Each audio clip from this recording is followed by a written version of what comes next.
کہ ہمارے ذہن میں شکوک و شبہات وساوس پیدا ہوتے ہیں، لیکن اگر ہمارا ایمان اپنی جگہ مضبوط ہے تو اس کا مطلب یہ ہے کہ ہمارا ایمان قائم ہے، سلامت ہے۔ اور اگر وہ شکوک و شبہات اور وساوس اس درجے کے ہو جاتے ہیں کہ اس کے مقابلے میں جو ایمان کی طاقت ہے وہ کمزور پڑ جاتی ہے یا خدا نخواستہ ختم پڑ جاتی ہے، تو پھر بندہ بعض صورتوں میں یا یوں سمجھے کہ یقین اگر نہ رہا، یقین کی جگہ اگر کسی دوسری چیز نے لے لی تو پھر بندہ دار اسلام سے خارج ہو جائے گا۔ تو یہ بہت اہم چیزیں ہیں، یقین کامل ہونا۔ ہمارے نبی پاک صلی اللہ علیہ وسلم نے ارشاد فرمایا کہ جس کے پاس دو چیزیں ہوں، دو چیزیں جسے مل جائیں، دو خزانے، دو دولتیں جسے مل جائیں، سمجھ لیں اسے سب کچھ مل گیا ہے۔ وہ دو چیزیں کون کون سی ہیں؟ بلکہ نبی پاک صلی اللہ علیہ وسلم نے صحابہ کرام سے ارشاد فرمایا کہ یہ دو چیزیں اللہ سے مانگا کرو، دعا کیا کرو، اللہ سے مانگا کرو یہ دو چیزیں۔ دعا ہم کرتے ہیں، مختلف چیزیں مانگتے ہیں اپنی دعا کے اندر، تو وہ دو دولتیں، وہ دو خزانے کون کون سے ہیں جس کے بارے میں فرمایا کہ جس کو یہ دو مل گئیں تو گویا سب کچھ مل گیا۔ تو وہ دو چیزیں کون کون سی ہیں؟ فرمایا ایک معاف کرنے کی دولت، درگزر کرنے کی دولت، کسی سے غلطی ہو جائے اسے معاف کر دینا، یہ بہت بڑی دولت اور بہت بڑا خزانہ اور اللہ کی بہت بڑی نعمت ہے، یاد رکھیں۔ اور یہ چیز بھی ہمارے معاشرے میں بہت ہی کم ہوتی جا رہی ہے، معاف نہیں کرتے ہم، کسی سے غلطی ہو جائے کینہ اس کا اپنے دل میں رکھتے ہیں، اس تلاش میں رہتے ہیں کہ کبھی موقع ملے تو میں اس سے بدلہ لوں، اسے کہتے ہیں کینہ۔ تو یہ کینہ نہ دل میں رکھا کریں، کسی سے غلطی ہو اس نے معافی مانگی، معاف کر دیں، اللہ کی رضا کے لیے درگزر کریں، ذہن سے نکال دیں۔ اب جب وہ چیز ذہن میں بیٹھ جاتی ہے تو وہ ڈپریشن، انزائٹی اور ٹینشن کا شکار سبب بنتی ہے، اور پھر نتیجتاً بہت ساری بیماریاں جنم لیتی ہیں۔ جبکہ معاف کرنا ہمارے نبی پاک صلی اللہ علیہ وسلم کی سنت مبارکہ ہے، مشہور حدیث پاک ہے، ہم کئی دفعہ اس حدیث کو بیان کر چکے ہیں۔ میرے آقا صلی اللہ علیہ وسلم نے ارشاد فرمایا جو تمہیں محروم کرے تم اسے عطا کرو، جو تم سے تعلق توڑے تم اس سے تعلق جوڑو، اور جو تم پر ظلم کرے تم اسے معاف کر دو۔ یقین کریں کہ جس کو یہ معاف کرنے اور درگزر کرنے کی دولت نصیب ہو جائے اس کی زندگی میں سکون اور اطمینان آ جاتا ہے، اور اس کی زندگی خوشیوں سے بھرپور ہو جاتی ہے۔ لیکن اس کے مقابلے میں جو چھوٹی چھوٹی باتوں کو اپنے ذہن میں بٹھا لیتے ہیں، چھوٹی چھوٹی باتوں کو پالتے ہیں اور ان کو پروان چڑھاتے رہتے ہیں، پھر بات سے بات نکلتی ہے اور چھوٹی باتوں سے وہ بڑی باتیں بن جاتی ہیں، تو ایسے لوگوں کی زندگی کے اندر سکون نہیں ہوتا، وہ پریشان ہی رہتے ہیں۔ وہ کبھی ایک کے بارے میں سوچیں گے، کبھی دوسرے کے بارے میں سوچیں گے، اور دو بندے آپس میں بات کر رہے ہوں گے تو اسے شک پڑے گا کہ شاید میرے ہی بارے میں بات کر رہے ہیں۔ جبکہ اپنے ذہن کو شکوک و شبہات سے پاک کر کے ہمیں اپنے ذہن کو مطمئن کرنا چاہیے اور درگزر سے کام لینا چاہیے۔ ہم سب جو ہے، ہمارا ایک قصور یہ ہے کہ ہم انسان ہیں۔ ہم کیا ہیں؟ انسان ہیں، اور انسان جو ہے الانسان مرکب عن الخطاء والنسیان، انسان کے بارے میں کہا گیا ہے کہ یہ خطا اور بھول، نسیان سے مرکب ہے، یہ خطا اور بھول سے بنایا گیا ہے۔ تو اس نے خطا کرنی ہی کرنی ہے، اس نے بھولنا ہی بھولنا ہے۔ تو جیسے ہم بہت ساری چیزوں میں خطا کرتے ہیں اور بھولتے ہیں، اسی طرح ہمارے سامنے والا بھی بہت ساری چیزوں میں بھولتا ہے اور خطا کا شکار ہو جاتا ہے۔ تو لہٰذا کسی سے غلطی ہو جائے اسے معاف کرنے کی عادت بنانی چاہیے۔ یہ معاف کرنے کی عادت بہت بڑی دولت ہے، بہت بڑا خزانہ ہے، اللہ ہمیں عطا فرمائے۔ اور دوسری چیز کیا ارشاد فرمائے کہ یقین، ایک درگزر کرنے کی عادت، اور دوسرا یقین کی دولت جسے نصیب ہو گئی۔ اللہ تبارک و تعالی نے جس خوش نصیب کو یہ یقین کی دولت عطا فرما دی تو وہ بہت بڑا مالدار ہے، بہت بڑا سمجھ لیں کہ دولت مند ہے۔ تو ان دونوں چیزوں کا فقدان پایا جاتا ہے۔ آج ہمارے ہاں یقین کی بھی کمزوری پائی جاتی ہے، یقین، اللہ پر یقین، اللہ کے رسول پر یقین، اللہ اور اللہ کے رسول کی تعلیمات پر یقین، جو اللہ نے فرما دیا اس پر یقین۔ اور اس میں بہت ساری چیزیں ایسی ہیں کہ جو ہمارے ایمان کا حصہ ہیں، لیکن ہماری پریکٹیکل لائف کے اندر، ہماری عملی زندگی کے اندر اس کا مظاہرہ دیکھنے کو نہیں ملتا۔ اس کی ایک مثال پیش کرتا ہوں۔ نبی پاک علیہ الصلوۃ والسلام نے ارشاد فرمایا، بخاری مسلم کی حدیث ہے، فرمایا جمعے والے دن جو سب سے پہلے آتا ہے اسے اونٹ ذبح کرنے کا ثواب ملتا ہے۔ آپ نے بھی یہ حدیث سنی ہوگی، لیکن کیا ہم سب کوشش کرتے ہیں کہ ہم جمعے والے دن سب سے پہلے آ کر بیٹھے کہ ہمیں اونٹ قربانی کرنے کا ثواب ملے گا؟ اس کے مقابلے میں اگر فزیکلی ہمارے پاس اونٹ ہو یا کوئی ہمیں دے دے کہ یہ اونٹ ہے جناب آپ ذبح کریں اور اس کا ثواب آپ کو ملے گا، تو ہم کتنے خوش ہوں گے۔ جبکہ رسول اللہ صلی اللہ علیہ وسلم نے ارشاد فرما دیا ہے کہ جو جمعے والے دن سب سے پہلے مسجد میں داخل ہوتا ہے اسے اونٹ ذبح کرنے کا ثواب ملتا ہے۔ اسی طرح ہمارے نبی پاک صلی اللہ علیہ وسلم کی جو تعلیمات ہیں یا اللہ نے جو کچھ قرآن میں فرما دیا ہے وہ حق ہے، سچ ہے، اور اس پر یقین، اگر یہ یقین کی دولت ہمیں نصیب ہو جائے۔ اور اس کی بے شمار مثالیں دی جا سکتی ہیں۔ جن لوگوں کو یقین کی دولت حاصل تھی ان کا حال کیا تھا؟ حضرت موسیٰ علیہ السلام،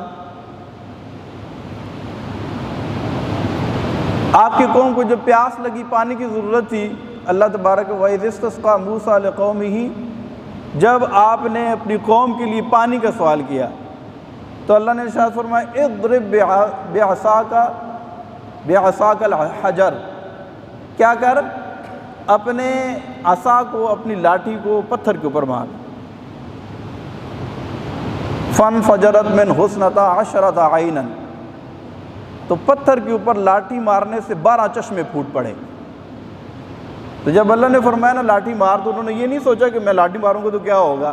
جب اللہ نے فرما دیا تو یقین تھا کہ پتھر کے اوپر لاٹھی ماروں گا تو پتھر سے پانی کا چشمہ پھوٹ پڑے گا۔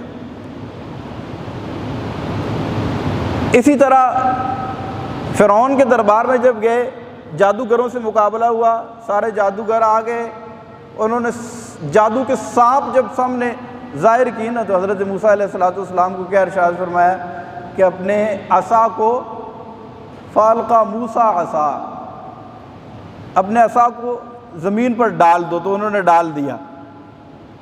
اچھا یہ نہیں سوچا کہ ڈنڈا ہاتھ میں ہے، چلے اتنے سانپ ہیں، کوئی آئے گا تو کم از کم مار کے اپنی جان تو بچاؤں گا۔ اب وہی ڈنڈا جو اپنے ہاتھ ہے اور اپنی سیفٹی کے لیے، اسی ڈنڈے کو کہا زمین پہ پھینک دو، تو آپ نے کیا کیا؟ زمین پہ پھینک دیا۔ اب چاروں طرف سانپ ہے اور ڈنڈا ہاتھ میں ہے، اب یہ ڈنڈے سے حفاظت کر سکتے ہیں، لیکن اللہ نے کہا یہ ڈنڈا جو ہاتھ میں ہے نا یہ بھی پھینک دو۔ تو جب ڈنڈا پھینکا تو کیا ہو گیا؟ وہ بہت بڑا اژدہا بن گیا اور باقی سانپوں کو نکل گیا۔ تو یہ کیا تھا؟ یقین کی دولت تھی۔ رب نے کہہ دیا تو کہہ دیا، بس اس سے آگے بات کوئی بھی نہیں ہے۔ تو اسی طرح جو ہے اس پر قیاس کرتے ہوئے بے شمار مثالیں ہیں۔ کسان زمین کے اندر دانہ ڈالتا ہے نا تو دانہ اس کی آنکھوں سے اوجھل ہو جاتا ہے۔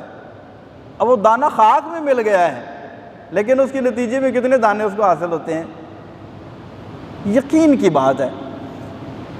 اسی طرح ہم ایک اللہ کی راہ میں دیتے ہیں، 10 ملتے ہیں، بات یقین کی ہے۔ جن کو یقین نہیں ہے وہ اس ایک کو سنبھال کر بیٹھے ہوئے ہیں کہ یہ میرے ہاتھ سے چلا نہ جائے۔ حضرت سعد بن ابی وقاص رضی اللہ تعالیٰ عنہ جلیل القدر صحابی ہیں۔ آپ جب لشکر کو لے کر جا رہے تھے، آگے دریا آ گیا۔ اب دریا کے اس پار جانا تھا، لیکن یقین کا عالم یہ تھا، عرض کرتے ہیں مولا تیرے نبی کے غلام ہیں، تیرے نبی کے نوکر ہیں، لشکر لے کر آئے ہیں، دریا کو حکم دے کہ ہمیں راستہ دے دے۔ دریا نے راستہ دے دیا۔ اچھا مزے کی بات یہ ہے کہ وہ تقریباً 10,000 کا لشکر ہے، دریا پار کر گیا۔ پار جانے کے بعد حضرت سعد بن ابی وقاص رضی اللہ تعالیٰ عنہ نے اپنے لشکر کے اندر اعلان کیا کہ کیا کسی کی کوئی چیز تو دریا میں گر نہیں گئی؟ ایک شخص کھڑا ہو گیا اور کہنے لگا کہ ہاں میرا مٹی کا ایک پیالہ دریا میں گر گیا ہے۔ مٹی کا، بھائی مٹی کا پیالہ ہے، چلو گر ہی گیا ہے تو ٹھیک ہے چلتے ہیں آگے۔ لیکن کہا نہیں، ہم نبی کے غلام ہیں، مٹی کا پیالہ بھی ہم دریا کو نہیں دیں گے۔ دریا سے کہا دریا ہمارا جو مٹی کا پیالہ کہہ رہا وہ واپس کر۔ دریا کی ایک لہر آئی، موج آئی اور اس نے مٹی کا پیالہ باہر پھینک دیا۔ تو یہ کیا تھا؟ یقین تھا۔ یہ یقین جو ہے یہ بہت بڑی طاقت ہے، بہت بڑی پاور ہے یقین۔ اور اگر یقین نہ ہو تو پھر کیا ہوتا ہے؟ پھر وہ کہتے ہیں کہ ارادے باندھتا ہوں، سوچتا ہوں، توڑ دیتا ہوں، کہیں ایسا نہ ہو جائے، کہیں ویسا نہ ہو جائے۔ تو یقین ہوتا تو ہماری مسجدیں آباد ہوتی، اذان ہوتی، سارے لوگ مسجد میں آ جاتے، کیونکہ یقین ہے اللہ تبارک و تعالیٰ کا حکم ہے۔ اللہ کے نبی نے فرمایا جو نماز پڑھتا ہے اللہ اس کے رزق میں برکت عطا فرماتا ہے، دنیا کے اندر اسے رسوا نہیں کرتا، دنیاوی اعتبار سے بھی اسے بے شمار برکتیں اور بے شمار اس کو اس کا ثواب اور ملتا ہے۔ لیکن کیا ہے، ہم ادھر ادھر تو بھاگتے ہیں لیکن رب کی بارگاہ میں نہیں آتے۔ جبکہ یقین اگر محکم، یقین پکا اگر حاصل ہو جائے تو اللہ تبارک و تعالیٰ آسمانوں سے فرشتے نازل فرما دیتا ہے بندے کی مدد کے لیے۔ یقین ہی تھا نا۔ اور خود قرآن میں اللہ فرماتے ہیں ان الذین قالوا ربنا اللہ، جن لوگوں نے کہا کہ ہمارا رب اللہ ہے۔ ہمارا رب کون ہے؟ اللہ ہے۔ جنہوں نے کہا ہمارا رب اللہ ہے، ثم استقاموا، پھر اس پر ڈٹ گئے، پھر اس پر ڈٹ گئے، پھر کیا ہوا؟ تتنزل علیہم الملائکہ، اللہ ان کی مدد کے لیے آسمان سے فرشتے نازل فرما دیتا ہے۔ اور پھر وہ فرشتے کیا کہتے ہیں؟ اللہ تخافوا ولا تحزنوا وابشروا بالجنۃ التي کنتم توعدون۔ فرشتے کہتے ہیں کہ خوف نہ کر، غم نہ کر، ہم تو اس جنت کی بشارت دینے تمہیں آئے ہیں جس کا اللہ نے تم سے وعدہ کیا ہے۔ تو یہ یقین کی دولت، اپنے اندر یقین پیدا کریں۔ یقین، بات ہماری چل رہی تھی ایمان، ایمان پر ثابت قدمی، ایمان کے راستے میں حائل ہونے والی رکاوٹوں کو ختم کرنا، ایمان کے منافی چیزوں کے بارے میں علم حاصل کرنا، ان سے بچنا، اپنے ایمان کی حفاظت کرنا، اپنے ایمان پر ثابت قدم رہنا بہت ضروری ہے۔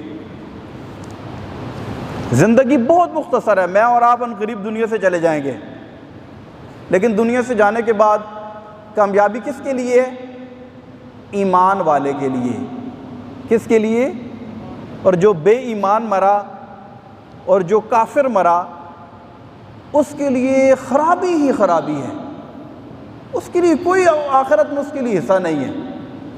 تو اس بات کا ہمیں یقین ہونا ضروری ہے۔ اس حوالے سے چند آیات آپ کے سامنے پیش کرتا ہوں تاکہ ان آیات کو سننے کے بعد ہمارا ذہن اس بات پر جم جائے کہ ہم مسلمان ہیں، ہم نے مسلمان رہنا ہے، مسلمان ہی دنیا سے جانا ہے، اور جب ہم نے رب کی بارگاہ میں کھڑے ہونا ہے، پیش ہونا ہے، تو ہمارے دل کے اندر ایمان کی دولت موجود ہو۔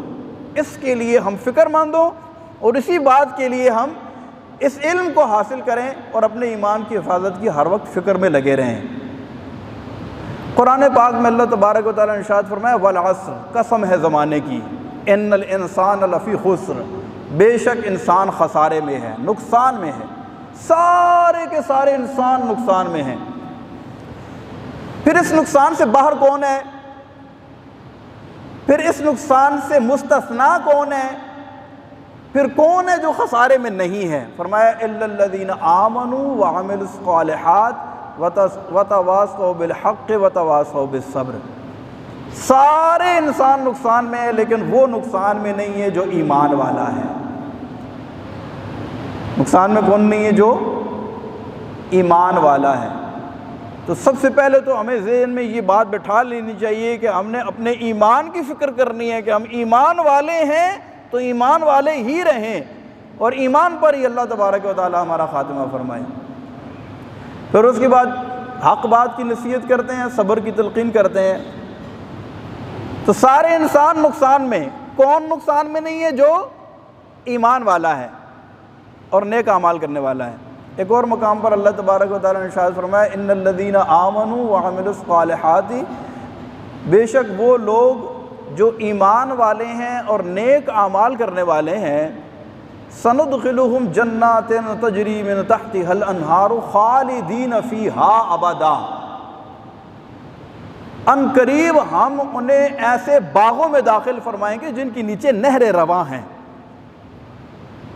یہ اللہ کا وعدہ ہے، اور یہ نہریں جو رواں اور یہ جنت کے باغات کسے ملیں گے؟ ایمان والے کو ملیں گے، جو ایمان سے عاری ہوگا اسے نہیں ملیں گے۔ اور ایک اور مقام پر ارشاد فرمائے ان الذین آمنوا وعملوا الصالحات لہم جنات تجری من تحتہا الانہار ذلک الفوز الکبیر، بے شک وہ جو ایمان لائے اور عمل صالح کیے، اعمال صالحہ کیے، ان کے لیے جنت ہے، وہ جنت، وہ باغات جن کے نیچے نہریں رواں ہیں، اور یہ بہت بڑی کامیابی ہے۔ اور وہ لوگ جو ایمان والے نہیں ہیں، اور وہ لوگ جو مسلمان نہیں ہیں، جو اللہ رسول پر جن کا یقین نہیں ہے، تو ان کے بارے میں کیا فرمایا؟ فرمایا ان الذین کفروا من اہل الکتاب والمشرکین، جو یہود ہیں، نصارہ ہیں، مشرکین ہیں، ان الذین کفروا من اہل الکتاب والمشرکین فی نار جہنم خالدین فیہا، وہ آگ میں ہیں اور اس میں ہمیشہ رہیں گے۔ تو وہ جو ایمان والے نہیں ہیں وہ ہمیشہ ہمیشہ کے لیے آگ میں رہیں گے، وہ ہمیشہ ہمیشہ کے لیے آگ میں جلیں گے۔ نبی پاک صلی اللہ علیہ وسلم نے ارشاد فرمایا کہ کفار کو آگ کے صندوقوں میں بند کر دیا جائے گا، اور ان کے اوپر آگ کے قفل لگا دیے جائیں گے، یعنی تالے لگا دیے جائیں گے، اور ان کو جہنم کی گہرائی کے اندر رکھ کر ہمیشہ ہمیشہ کے لیے ان کو دوزخ کے لیے چھوڑ دیا جائے گا، دوزخ کے اندر چھوڑ دیا جائے گا۔ تو یہ بہت ضروری ہے کہ ہم ایمان والے ہیں اور ہمارا ایمان سلامت رہے۔ پچھلے ایک دو جمعوں سے جو ہمارے یہ اس لیکچر کو سن رہے ہیں وہ میری بات کو یقیناً سمجھ رہے ہوں گے کہ ہم کیوں اس بات پر زور دے رہے ہیں کہ ایمان بہت قیمتی چیز ہے، یہ بہت قیمتی دولت ہے، یہ اللہ تبارک و تعالیٰ کی طرف سے ملنے والا سب سے بڑا انعام ہے، اور اس کو ہم نے سنبھال کر رکھنا ہے۔ یہ چھوٹی چھوٹی باتیں اور چھوٹی چھوٹی بظاہر چھوٹی نظر آنے والی چیزوں کا علم نہ ہونے کے سبب خدا نخواستہ ہمارا ایمان برباد ہو گیا تو مرنے کے بعد شدت کے ساتھ پچھتاوا ہوگا، اور اس بات کا احساس ہوگا کہ ہم نے ساری زندگی ایک دھوکے کے اندر رہ کر گزار دی ہے۔ تو ایمان جو ہے یہ سلامت رہنا بہت زیادہ ضروری ہے۔ اللہ تبارک و تعالی ہمارے ایمان کی حفاظت فرمائے۔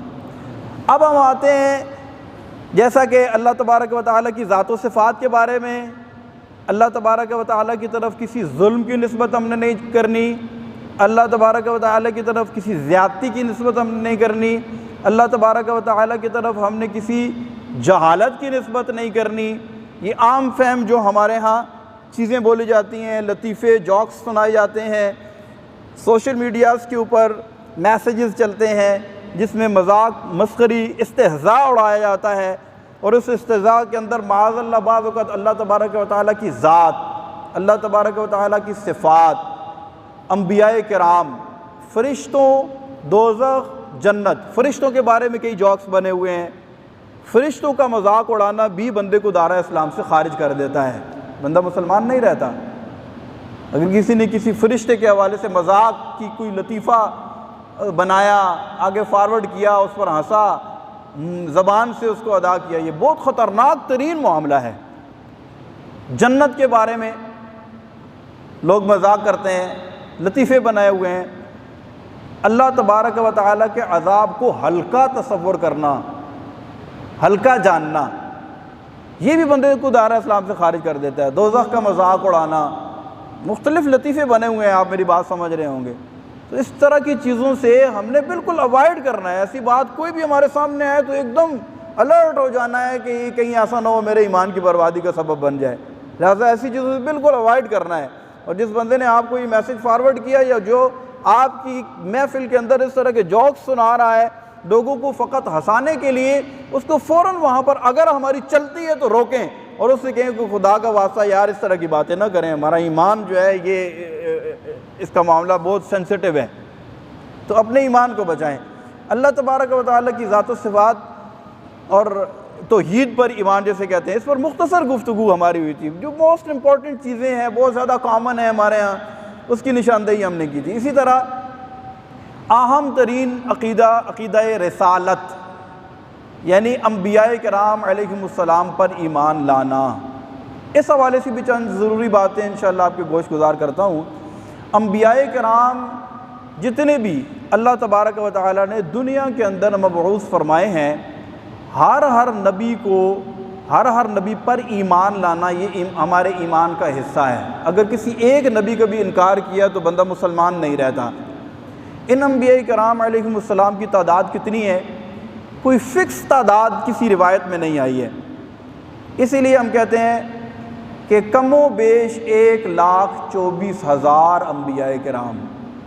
اب یہ 1,24,000 کا فگر جو ہے یہ فکس نہیں ہے، اسی لیے ہم کہتے ہیں کم و بیش۔ جب بھی آپ اس تعداد کو بیان کریں تو اس کے ساتھ کم و بیش کا لفظ ضرور لگایا کریں۔ کیوں کہ ہو سکتا ہے کہ 1,24,000 سے 1-2 اگر اوپر ہوئے تو ہم نے فکس تعداد کہا کہ انبیاء کرام 1,24,000 ہے، تو گویا کہ 1,24,000 فکس تعداد پر تو ہم ایمان رکھتے ہیں، لیکن اگر 1-2 اوپر ہوئے تو گویا کہ ہم نے ان کی نبوت کا انکار کر دیا، یا اگر 1-2 کم ہوئے تو کیا کچھ غیر نبی کو ہم نے نبی مان لیا؟ تو یہ دونوں چیزیں اسلام کے منافی ہیں۔ لہذا جب بھی ہم نے انبیاء کرام علیہم السلام کی تعداد کو ذکر کرنا ہے تو یوں کہنا ہے کہ کم و بیش 1,24,000 انبیاء کرام۔ ان انبیاء کرام میں سب سے افضل ہمارے نبی پاک حضرت محمد مصطفیٰ صلی اللہ تعالی علیہ وسلم ہیں، اس کے بعد حضرت سیدنا ابراہیم خلیل اللہ علی نبینا وعلیہ الصلاۃ والسلام ہیں، اس کے بعد حضرت موسیٰ علیہ الصلاۃ والسلام ہیں، اس کے بعد حضرت عیسیٰ علیہ الصلاۃ والسلام ہیں، اور اس کے بعد حضرت نوح علیہ الصلاۃ والسلام ہیں۔ یہ 5 اولو العزم انبیاء کہلاتے ہیں یا رسول۔ اچھا، انبیاء اور رسول کے اندر کیا فرق ہے؟ ہر رسول نبی ہوتا ہے لیکن ہر نبی رسول نہیں ہے۔ نبی ان کو کہتے ہیں کہ جو اپنے گزشتہ جو رسول گزرے ہیں ان کی شریعت کی تعلیمات کو لوگوں تک پہنچاتے ہیں، اور رسول اسے کہتے ہیں کہ جو اللہ تبارک و تعالیٰ کی جانب سے نئی شریعت اور قوانین لے کر آتے ہیں۔ ان انبیاء کرام علیہم السلام کے اوپر کتابیں اتری، جو 4 کتابیں مشہور ہیں۔ قرآن نبی پاک صلی اللہ علیہ وسلم، ہمارے پیارے نبی صلی اللہ علیہ وسلم پر اترا، آپ سب جانتے ہیں۔ توریت جو ہے یہ حضرت موسیٰ علیہ الصلاۃ والسلام پر اتری، انجیل حضرت عیسیٰ علیہ الصلاۃ والسلام پر اتری، اور زبور جو ہے یہ داؤد علیہ الصلاۃ والسلام پر اتری۔ ان تمام کتب سماویہ پر ایمان لانا ضروری ہے، لیکن گزشتہ جتنی بھی کتب و صحائف تھے اللہ تبارک و تعالیٰ نے ان کی حفاظت کا ذمہ اپنے ذمہ کرم پر نہیں لیا، تو جو بات مخلوق تک آ گئی تو ان لوگوں نے وقت کے گزرنے کے ساتھ ساتھ ان کتب اور ان صحائف کے اندر تبدیلیاں پیدا کرنی شروع کر دیں۔ لہٰذا ان کتب کے اندر وہ باتیں جو قرآن سے موافق ہیں ہم انہیں اللہ کا کلام سمجھتے ہیں، اور جو ہمارے قرآن سے ٹکراتی ہیں باتیں ہم یہ سمجھیں گے کہ اس میں تحریفات کی گئی ہیں، یہ تحریفات والے الفاظ اور فکرے ہیں۔ تمام کلام اللہ جو بھی آسمان سے اللہ تبارک و تعالیٰ نے اپنے انبیاء پر نازل کیے، ان میں باعتبار ثواب کے قرآن پاک کو فضیلت حاصل ہے۔ ازرو کلام ہونے کے تمام کلام برابر ہیں کیونکہ وہ اللہ کے کلام ہیں، لیکن جس کے پڑھنے کا ثواب زیادہ ہے وہ کیا ہے؟ وہ قرآن پاک ہے۔ اس وجہ سے ہم کہتے ہیں قرآن سب سے افضل ہے۔ اور ایک مزے کی بات یہ ہے کہ اور کوئی کتاب، کوئی صحیفہ، کسی کے بارے میں ہم حلفاً اور قسمیہ نہیں کہہ سکتے کہ یہ ایز اٹ از موجود ہے، لیکن قرآن پاک اللہ تبارک و تعالیٰ نے جس طرح اپنے محبوب کریم علیہ الصلاۃ والسلام کے قلب اطہر پر نازل کیا، بالکل ایز اٹ از، حرف بحرف، ورڈ ٹو ورڈ، ابھی اس وقت ہمارے پاس موجود ہے اور قیامت تک رہے گا۔ بلکہ یہ وہ معجزہ ہے کہ اس کے علاوہ اور کسی نبی علیہ الصلوۃ والسلام کا کوئی معجزہ اس انداز سے اب دنیا کے اندر موجود نہیں ہے، کیونکہ قرآن پاک میں اللہ تبارک و تعالیٰ نے خود ارشاد فرمایا انا نحن نزلنا الذکر وانا لہ لحافظون، ہم نے ہی اس کو نازل کیا اور ہم ہی اس کی حفاظت کریں گے۔ تو قرآن پاک کے ایک ایک حرف پر ایمان لانا ضروری ہے۔ خدا نخواستہ اگر قرآن پاک کی کسی آیت کا کسی نے انکار کر دیا تو وہ بھی دائرہ اسلام سے خارج ہو جاتا ہے۔ تو آج کے لیے اتنا ہی کافی ہے۔ ہم وہ چیزیں بیان کر رہے ہیں کہ جن کا تعلق عقائد اسلام کے ساتھ ہے، یعنی وہ چیز جس میں کسی کو اختلاف نہیں ہے، جو بالکل مسلم ہے، اتھینٹک ہیں، وہ چیزیں کہ جو بالکل بدیہی ہیں، واضح ہیں، یا جسے ہم اپنے الفاظ میں کہتے ہیں کہ موٹی موٹی باتیں ہیں۔ یہ موٹی موٹی باتیں ہم آپ کی خدمت میں عرض کر رہے ہیں کہ جو ہمارے مسلمان رہنے کے لیے کافی ہیں۔ اللہ تبارک و تعالی ہمیں ان باتوں کو سمجھنے کی توفیق عطا فرمائے، اور اللہ تبارک و تعالی کی بارگاہ میں دعا ہے کہ وہ ہمارے ایمان کی حفاظت فرمائے۔ آمین بجاہ النبی الامین۔